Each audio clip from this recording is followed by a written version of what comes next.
네, 노마드 친구 여러분, 오늘 김 박사의 질문 시간에 여러분 다시 찾아왔습니다. 여러분 안녕. 안녕.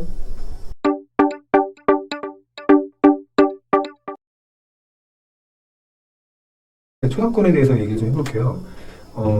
초상권이요? 네, 사람들 뭐 사진 찍으면 나 초상권 있어 찍지 마 뭐 이런 얘기 많이 하죠. 많이 하죠. 그 초상권 우리 사람은 누구나 이제 자신의 얼굴이나 그 목소리 네. 등 그 어떤 사람의 특정 이름을 식별할 수 있는 그 초상권이라고 얘기를 하는데 이거는 그 자체로서 우리 자체의 모습 그대로 네. 얼굴 모습 그대로 목소리 그대로가 이제 초상권이라고 할 수 있는데 초상권에 대한 침해 그 기준에 대해서 어떻게 되면 침해가 되고 어떻게 되면 뭐 침해가 안 될 수 있는 안제는 정당이 되는지 네, 그런 거에 대해서 좀 여쭤볼게요.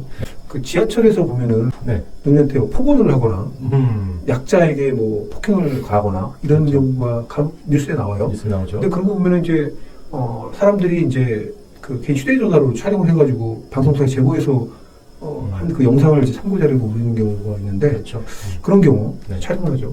그러면은 이게 초상권 침해가 되는 건지 그리고 아파트에서 이제 층간소음 갈등으로 인해서 네. 밑에 층에서 이제 올라왔는데 갑자기 이제 폭행을 또 해가지고 그런 경우 옆에 있던 가족이 이제 촬영했을 경우 이 경우도 초상권 침해가 되는 건지 이 경우가 좀 궁금해요. 지금 김 박사님이 주신 질문에 대해서는 우리가 오늘 사례를 좀 몇 개 설명을 해드리고 먼저 사례를 말씀드리고 그걸 통해서 우리가 답을 한번 구해보는 건 어떨까요?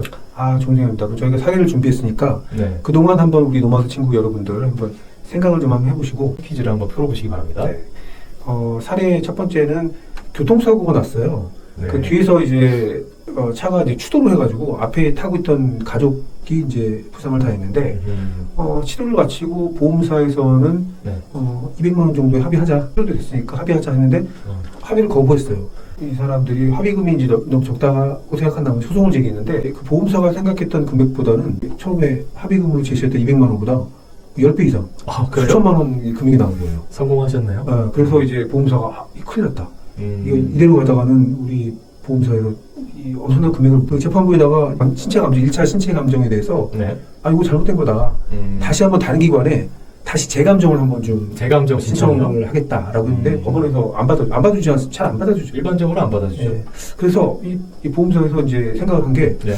저 사람들 좀 미행을 해가지고 이 걷는 것도 정상이고 이 팔도 좀 구부러지는 이 각도도 정상 범위에 들어오는데 이거 아무래도 이상해. 해가지고 총 8일 동안 몰래 숨어서 8일 동안 몰래 숨어서 일상생활을 이제 몰래 촬영을 한 거예요. 그래요? 그러니까 촬영을 했는데 다만 이제 공개된 장소, 주차장이라든지 뭐 마트라든지 뭐 집 앞에 어떤 그 정원이라든지 이런 식으로 공개된 장소에서 촬영을 했어요. 그래서 그 촬영한 것을 재판부에 제출을 했어요. 자, 네. 판사님 보세요. 이 사람 여기 뭐 팔도 안 구부러지고 다리도 구부러지지 않는다고 했는데 멀쩡하게 돌아다니고 쇼핑도 하고 장도 보고 운동도 하고 다닙니다. 그런 사진을 제출했습니까? 제출했어요. 어허. 근데 법원에서는 네. 이제 그걸 보고 재감정을 이제 받아줬어요. 비로소 재감정을 받아줬는데 그 정도는 받아줄 수 있겠는데요. 네, 재감정을 받아줬는데 네. 이 사건은 이제 지금 말한 거는 이 교통사고에 대한 손해배상 청구 소송이었고 네. 이제 이 원고 입장에서는 소송을 제기한 그 피해자죠. 교통사고 당한 당사자 입장에서는 충격을 받은 거예요.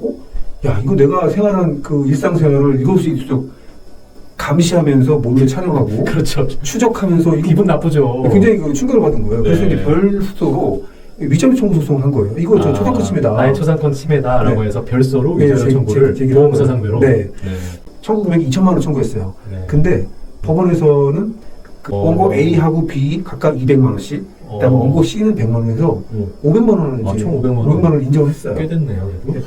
여기에 대한 그 1심 판결, 항소심, 대법원 각각 달리 판단했는데 어떻게 됐습니까?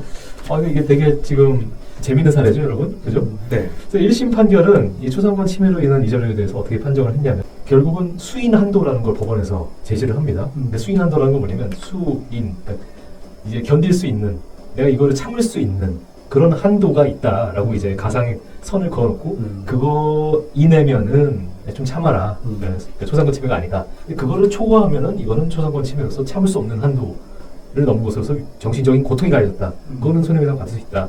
라고 하는 수인 한도론을 이제 제시하면서 1심에서는 보험사의 촬영 행위는 보험사 입장에서는 필요한 행위라고 볼 수도 있죠. 그렇죠. 업무 행위 일환으로서 그것도 업무행위 일환이고 법원에 제출하는 건데 그렇죠. 이게 뭐가 문제됩니다라고 이제 항변을 했겠죠. 법원에 제출하기 위한 용도로 한정되어 있고 그리고 이 방법이 아니면 사실은 재감정을 법원이 받아줄 이유가 없기도 하죠. 그리고 뭐 그다음에 공개된 장소만 이제 촬영했다고 했죠. 집안을 뭐 들여다본다든지 그런 건 아니니까 그렇죠. 여러 가지로 아니 뭐 촬영은 상관없지 않느냐라고 볼 수도 있지만 그렇지만 1심 법원은 개인의 사생활의 보호라는 그 헌법적인 가치 그다음에 그 보호의 필요성이라든지 그 법익 침해 이게 8일 동안 미행하면서 뛰었다라는 그런 점들을 고려해가지고 몰래 숨어서 초상권 침해를 인정했습니다. 인정했죠. 그리고 여기 또 좀 중요한 게 또 하나 있어요. 전파하지 않는, 그러니까 단순히 찍은 것만으로도 이 무단 촬영 행위 자체만으로도 권리 침해라고 좀 판단했네요. 그러네요. 좀 특색이 있는 것 같습니다. 무단 촬영이 그 자체로도 사생활의 비밀의 자유에 대한 침해가 된다. 침해가 된다라고 이렇게 의미 있는 얘기했어요. 건데 네. 자 근데 여기 반전이 항소심에서 일어납니다. 네.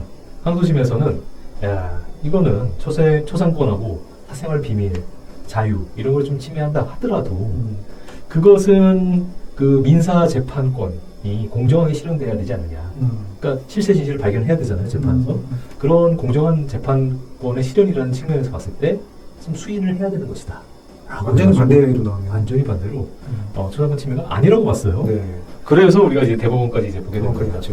네. 대법원 판결에 대해서 간단히 말씀드리면 자 정리를 딱 해줬어요 대법원에서. 네. 두 가지 이익이 충돌하고 있다. 그러니까 보험사 입장에서는 자, 침해 행위로 인해서 달성하는 목적이 이러한 것들이다. 첫 번째, 승소를 해가지고 손해배상액을 상당히 감면하고자 하는 재산적 이익. 두 번째는 보험금을 물어주지 않게 됨으로써 전체 보험료를 낮출 수 있다. 타수의 보험 가입자들의 부담을 줄일 수 있다는 거죠. 보험이라는 게 여러 사람들이 가입해가지고 그걸 가지고 운영하는 거잖아요. 네, 네. 전체적인 보험 가입자들의 공동 이익을 실현할 수 있다라는 게 두 번째고, 세 번째는 실체 진실 발견. 실체 진실의 발견. 이것에 대한 이제 보호 가치가 있다 하면 반대로 원고들, 즉 이제 초상권을 침해당했다고 주장하는 원고들의 사생활의 비밀, 자유, 초상권 이 가치 이게 양쪽이 충돌하고 있다 이거예요. 이렇게 대법원은 대원칙을 이렇게 설정을 해놨는데 사실 결과적으로 말씀드리면 초상권 침해가 된다고 보긴 했지만 네. 그렇지만 그것은 그 사안의 경중이라든지 여러 가지를 고려해가지고 달라질 수 있기 때문에 케이스 바이 케이스가 될 수밖에 없어요. 네. 그래서 대법원에서는 이 사건에서는 이제 미행 감시당함으로써 일상생활이 노출되는 것은 결코 작은 피해가 아니다. 피해가 작다고 볼 수 없다. 네. 그리고 재감정을 했는데 사실 첫 번째 감정하고 거의 비슷하게 나왔어요. 결과가 비슷하게 나올 네. 그러니까 별 소용이 없었던 거죠. 그렇게 미행해서 찍은 게. 결과가 아주 많이 다르게 나왔다면 또 달리 볼 수도 있어요. 그러면 정당성에서 좀 다르게 볼 수도 달리 볼 수도 있겠는데 있겠네요. 이건 뭐 똑같이 나왔는데 이 사생활만 침해했다 이렇게 돼버린 거죠. 근데 결국은 정당하지 않다고 본 겁니다. 그 초상권 및 사생활의 비밀과 자유에 대한 그 부당한 침해는 네. 이게 이제 불법 행위를 구성하지 않습니까? 그렇습니다. 이 불법 행위를 구성하는데 비록 이게 공개된 장소에서 촬영이 이루어졌고 네. 그다음에 그 증거를 수집할 법원에 제출하기 위한 증거 수집할 목적이었다 하더라도 네. 이게 위법성이 조각될 만큼의 정당성이 있지 않다고 이제 법원이 결과적으로 이 사건에서 본 건데 만약에 사안의 케이스가 다르다면 달라져요. 왜냐하면 아까 대법원이 두 가지 이익에 충돌을 하고 있다. 그래서 이거는 항상 따져봐야 된다고 얘기하고 있기 때문에 일률적으로 얘기할 수는 없는 거죠. 이 판결이 나온 다음에 보험사와 보험사 직원들은 약간 좀 멘붕이었을 것 같아요. 네. 그래서 그 결과가 중요해요, 사실. 그렇군요. 네, 자, 그럼 두 번째 사례는 구속 피의자예요. 네. 구속 피의자 자기 얼굴 좀 가릴 수 있게 뭐 모자나 뭐 이런 가릴 수 있는 것 값도 좀 이렇게 가릴 수 있는 걸 뭐 좀 달라 했는데 그걸 다 거절했어요. 그래가지고 이제 내렸는데 언론사들이 기자들이 와서 사진 촬영하고 뭐 했는데 네, 찍었는데 이게 보도가 됐는데 이 사람의 특징을 그 이목구비나 그대로 나갔습니까? 얼굴을 다 알 수 있을 정도로 보도가 된 거예요. 그 사람이 이 사람이 이제 국가를 상대로 해서 이제 손해배상 청구를 한 거죠. 자기 초상권이 침해됐고 그러고 해서 자기가 이제 위자료를 받아야 되겠다라고 했는데 국가 상대로 한 겁니까? 이런 경우는 어떻습니까? 이런 경우는 지금 대략적으로 원고가 특정이 돼버린 거죠. 네. 얼굴이 드러나지 않게끔. 근데 그런 조치를 전혀 안 했다는 점에서 국가 배상 책임을 면하기 어려울 것 같습니다. 실제로 대법원도 아마 그렇게 판단했죠. 네. 원고의 명예와 초상권을 침해했다고 이제 판단을 했어요. 그러니까 죄를 미워하지 사람을 미워하지 말라는 격언이 있잖아요. 물론 사람이 믿긴 한데 네. 그래도 우선은 그 죄에 대해서 사람을 처벌하는 것은 우리 사법 절차에서 돼 있으니까 그것은 그것대로 진행하면 되고 얼굴 공개하는 건 또 다른 처벌이 되잖아요. 이건 사회적인 가해가 또 돼버리기 때문에 낙인이 되고 좋은 것이라고 하는. 그리고 무죄가 나올 수도 있잖아요. 그렇죠. 알 수 없는 겁니다. 사람들은. 그렇기 때문에 그 노출되지 않게 해야 될 국가의 책무가 있는데 그걸 위반했네요. 네. 세 번째 사례 좀 재밌는데 이건 우리 일상생활 속에서 많이 볼 수 있는 그런 사례일 것 같아요. 네. 그 아파트에다가 현수막을 걸어요. 뭐 예를 들면 뭐 이렇게 썼겠죠. 뭐 입주자 대표 회장은 뭐 각성하라. 내지는 아니면 관리소장은 물러나라. 뭐 이렇게 썼을 네. 수 있어요. 예, 현수막을 걸고 있는데 네. 그걸 본 다른 주민이 네. 그걸 제지한 거예요. 아파트 입주자 대표의 동의를 받아서 해야 되는데 동의 안 받았지 않느냐라고 해서 이제 실랑이가 이제 벌어졌어요. 뭐였습니까? 그러니까 이제 그곳을 지나가는 또 다른 병이라는 이 주민이 네. 그것을 촬영을 한 거예요. 아, 싸고 있는 모습을. 네, 얼굴도 다 나오고 네, 찍었겠죠. 촬영도 했겠죠. 목소리도 나오고. 그래서 그 촬영한 거를 아파트 관리 주체인 관리소장과 네. 그 직원들한테 이제 전송을 했어요. 근데 그러자 그 사진을 이제 촬영당한 네. 처음에 현수막을 건 사람이 아, 나 이 초상권 침해 당했다 아. 해가지고 이제 소송을 소송을 제기했군요. 제기한 사안이에요. 자, 이런 경우는 흔하게 좀 종종 볼 수 있어요. 종종 발생할 수 있는 사건이죠. 네. 근데 이게 지금 보면 이게 아파트가 공동주택이잖아요. 거기엔 다 규약이 있어요. 함께 살기 위해서 우리가 그렇죠. 규약 같은 거 만들어놔요. 뭐 이제 공동주택의 어떤 광고나 현수막을 걸 때는 뭐 관리 주체의 동의를 또는 승낙을 얻게끔 이렇게 돼 있는데 지금 이분은 그냥 걸려고 한 거죠. 무단 기재네요. 네, 자기가 이제 주장하고 싶은 거를 표출하기 위해서 그런 동의나 승낙을 안 구하고 이제 걸려고 하는 과정에서 이렇게 한 건데 물론 이게 지금 표현의 자유에 해당되기는 하지만 그 규약 위반 행위에 대해서 자기가 사진을 찍힌다든지 위반 행위에 대해서 동영상 촬영을 당한다든지 이런 점에 대해서는 묵인한다고 봐야 되지 않느냐. 공적 논의의 장으로 나선 사람이라고 볼 수 있죠. 그렇죠. 그래서 규약을 위반하면서 공적으로 자기 표현의 자유를 표출함에 있어서 그러면은 자기가 이제 어떤 사람인지 어느 정도 묵인한 것이다.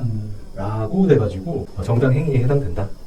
라고 판단한 거죠. 침해는 되지만 그 위법성에 대해서는 이제 조각이 돼서 위법하지가 않다. 위법하지 않다. 그럼 우리 답변을 좀 해주셔도 될 것 같아요. 지하철에서 그 폭행 장면을 촬영하고 막 때린 장면을 촬영하고. 아파트에서 층간소음 관련해서 또 폭행하는 장면을 또 촬영하고 이런 거는 초상권 침해라고 주장할 수 있을까요? 원칙적으로 예, 이 체증 행위이기 때문에 초상권 침해가 안 된다고 보는 게 맞습니다. 네. 초상권 침해이지만 위법성이 또 조각된다고. 위법성이 조각돼서 정당행위에 해당되는 거죠. 해당된다. 그래서 이걸로 뭐 손해배상 책임을 지거나 그러지는 않을 것이다. 근데 물론 이것도 원칙이고 케이스에 따라 달라질 수 있습니다. 그래서 보면은 이런 경우 있어요. 술 취한 사람이 이제 막 난동 피우는데 네. 그걸 이제 촬영하니까 손 이렇게 카메라 막 이렇게 갖다 대면서 찍지 초상권 침해한다. 나중에 나 당신 고소하겠다. 뭐 초상권 침해로 뭐 이런 얘기를 하는데 이런 폭행 장면에 대한 그 증거 채증을 하기 위해서는 어느 정도 그 초상권이라는 법익은 좀 살짝 좀 뒤로 밀어놔도 될 것 같다는 생각이 조금 드네요. 네, 박사님, 오늘 그 초상권, 여기 초상권이라고 했을 때 초는 닮을 초, 같을 초, 상은 모양상, 네. 얼굴이나 이런 네. 그것 아니겠습니까? 네. 닮은 모양에 대해서 우리가 권리를 가지고 있다는 거죠. 저도 가지고 있고 김 박사님 가지고 있고 또 여러분들도 가지고 있는 거기 때문에 여기에 대해서 관심을 가지는 시간이 오늘 됐으면 좋겠습니다. 저희 방송 보면서 조금 이제 조심해 주시면 좋을 것 같습니다. 네. 네, 박사님 오늘도 재밌는 사례 가져오셔서 감사하고 다음 시간에 우리 노마드 친구들 김 박사님과 함께 그리고 저와 함께 또 찾아뵙겠습니다. 그때까지 건강하게 해주십시오. 지금까지 안녕. 안녕.